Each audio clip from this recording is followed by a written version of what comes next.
Bonjour à tous et bienvenue dans Contact. Partons tout de suite à la rencontre de Boris. Il est chauffeur grutier et il va nous faire découvrir son quotidien avec son camion grue.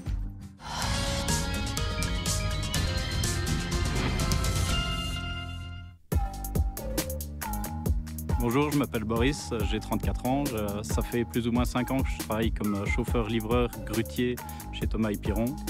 Donc, mes principales fonctions en tant que livreur, c'est d'amener tout ce qui est fourniture, matériel à chaque corps de métier et reprendre tous les restants de chantier au fur et à mesure. Chantier fini, au suivant.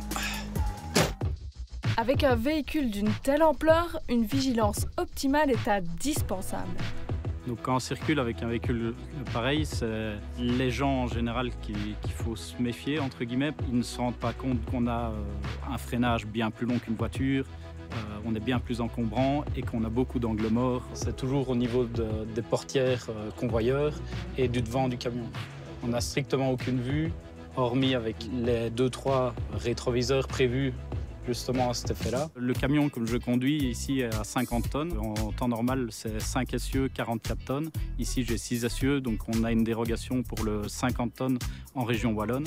Les autres régions, ça peut être différent. Les endroits foireux pour arriver à ce chantier-ci commencent. Je suis tenu à respecter certains panneaux, des limitations de tonnage dans certaines rues. Je remets mon tachygraphe en post-conduite.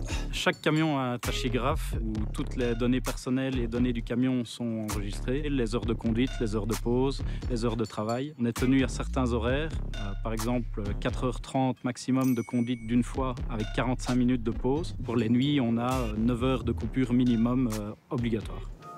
Voilà au chantier suivant.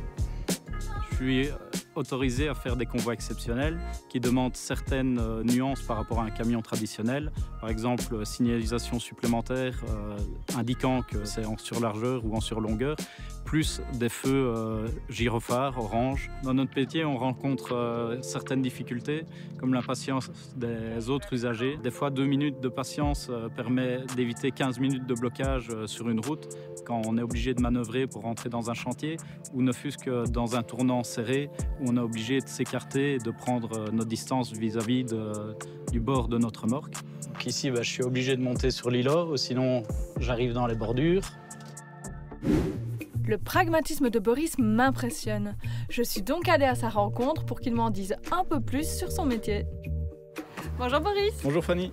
Alors qu'est-ce qui vous passionne dans le métier de chauffeur grutier? Déjà de conduire d'énormes camions, ne pas faire que de la route, voir un peu des gens, toujours travailler avec d'autres personnes et d'utiliser une grue au quotidien. Et est-ce que vous avez déjà eu une mauvaise blague, par exemple sur chantier? Oui, bien sûr.